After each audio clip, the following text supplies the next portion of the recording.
Hi. So here's the third of the three parts of On the Rainy River. These are just arbitrary cuts that kind of made sense to me to break it into thirds. So um, we left off with Tim um, staying with Elroy Birdall in on the border of Canada on the Rainy River. On my last full day, the sixth day, the old man took me out fishing on the Rainy River. The afternoon was sunny and cold. A stiff breeze came in from the north, and I remember how the little 14-foot boat made sharp rocking motions as we pushed off from the dock. The current was fast. All around us, I remember, there was a vastness to the world, an unpeopled rawness, just the trees and the sky and the water reaching out toward nowhere. The air had the brittle scent of October. For 10 or 15 minutes, Elroy held a course upstream, the river choppy and silver gray. Then he turned straight north and put the engine on full throttle. I felt the bow lift beneath me. I remember the wind in my ears, the sound of the old outboard Evinrude. For a time, I didn't pay attention to anything, just feeling the cold spray against my face. But then it occurred to me that at some point we must have passed into Canadian waters, across the dotted line between two different worlds, and I remember a sudden tightness in my chest as I looked up and watched the far shore come at me. This wasn't a daydream. It was tangible and real. As we came in toward land, Elroy cut the engine, letting the boat fish-tail lightly about 20 yards offshore. The old man didn't look at me or speak. Bending down, he opened up his tackle box and busied himself with a bobber and a piece of wire leader, humming to himself, his eyes down. It struck me then that he must have planned it. I'll never be certain, of course, but I think he meant to bring me up against the realities, to guide me across the river, and to take me to the edge and to stand a kind of vigil as I chose a life for myself. I remember staring at the old man, then at my hands, then at Canada. The shoreline was dense with brush and timber. I could see tiny red berries on the bushes. I could see a squirrel up in one of the birch trees, a big crow looking at me from a boulder along the river. That close, 20 yards. And I could see the delicate latticework of the leaves, the texture of the soil, the browned needles beneath the pines, the configurations of geology and human history. 20 yards. I could have done it. I could have jumped and started swimming for my life. Inside me, in my chest, I felt a terrible squeezing pressure. Even now, as I write this, I can still feel that tightness. And I want you to feel it. The wind coming off the river, the waves, the silence, the wooded frontier. You are at the bow of a boat on the Rainy River. You're 21 years old. You're scared. And there's a hard squeezing pressure in your chest. What would you do? Would you jump? Would you feel pity for yourself? Would you think about your family and your childhood and your dreams and all you are leaving behind? Would it hurt? Would it feel like dying? Would you cry, as I did? I tried to swallow it. I tried to smile, except I was crying. Now, perhaps, you can understand why I've never told this story before. It's not just the embarrassment of tears. That's part of it, no doubt, but what embarrasses me much more, and always will, is the paralysis that took my heart. A moral freeze. I couldn't decide. I couldn't act. I couldn't comport myself with even pretense of modest human dignity. All I could do was cry, quietly, not bawling, just the chest chokes. At the rear of the boat, Elroy Birdall pretended not to notice. He held a fishing rod in his hands, his head bowed to hide his eyes. He kept humming a soft, monotonous little tune. Everywhere it seemed, in the trees and water and sky, a great worldwide sadness came pressing down on me, a crushing sorrow, a sorrow like I had never known it before. And what was so sad, I realized, was that Canada had become a pitiful fantasy, silly and hopeless. It was no longer a possibility. Right then, with the shore so close, I understood that I would not do what I should do. I would not swim away from my hometown and my country and my life. I would not be brave.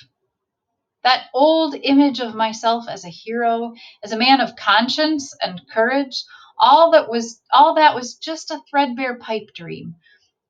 Bobbing there on the rainy river, looking back at the Minnesota shore, I felt a sudden swell of helplessness come over me, a drowning sensation, as if I had toppled overboard and was being swept away by the silver waves. Chunks of my own history flashed by. I saw a 7-year-old boy in a white cowboy hat and a Lone Ranger mask and a pair of holstered six-shooters. I saw a 12-year-old little league shortstop pivoting to turn a double play. I saw a 16-year-old kid decked out for his first prom, looking spiffy in a white tux and a black bow tie, his hair cut short and flat, his shoes freshly polished.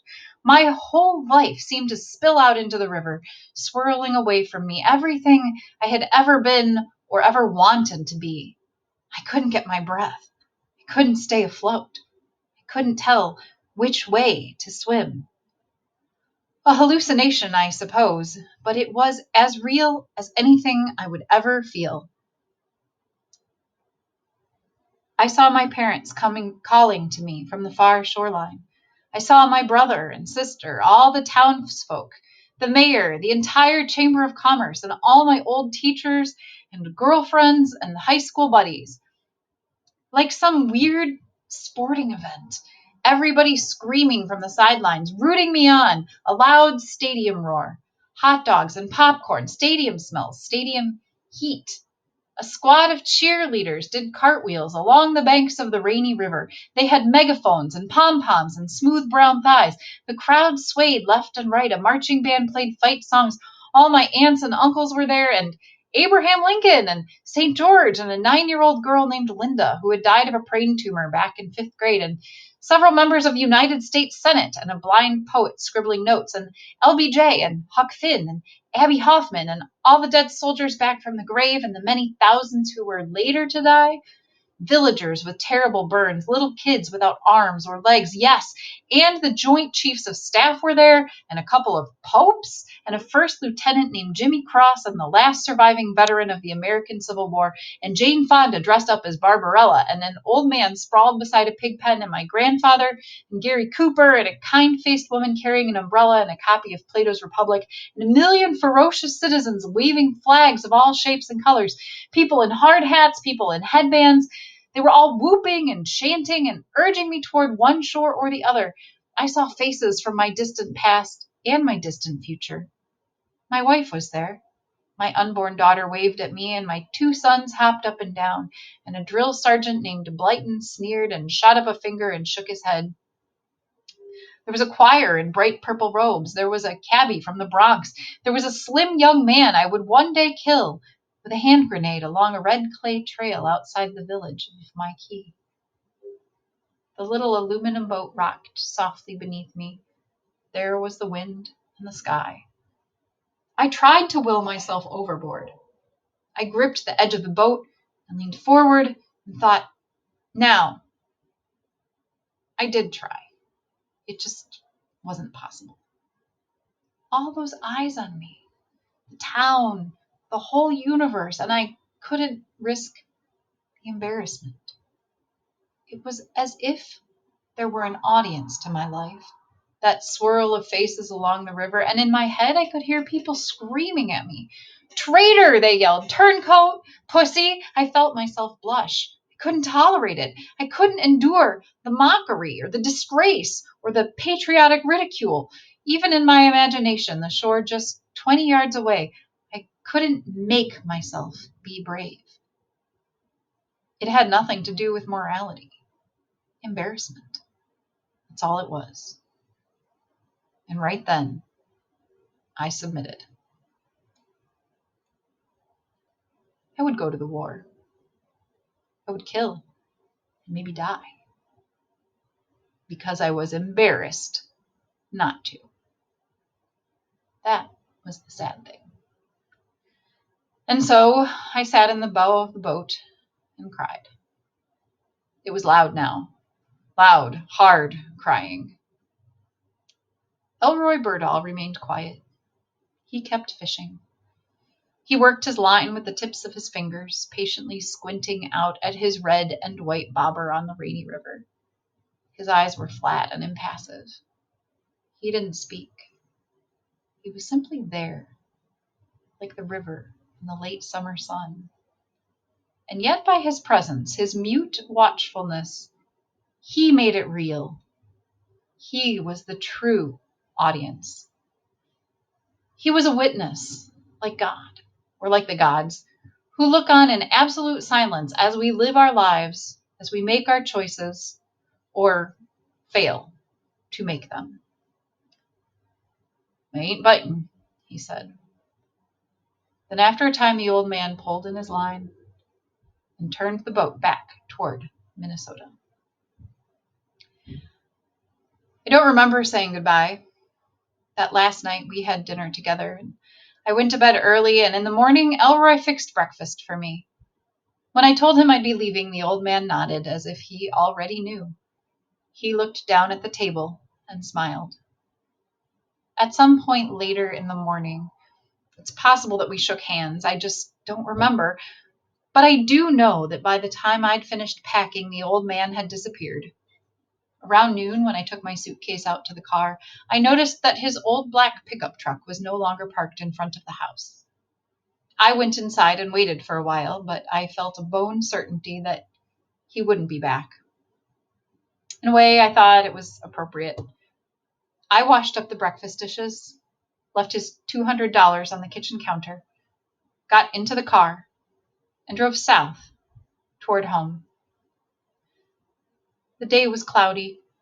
I passed through towns with familiar names, through the pine forests and down to the prairie, and then to Vietnam, where I was a soldier, and then home again. I survived, but it's not a happy ending. I was a coward. I went to the war.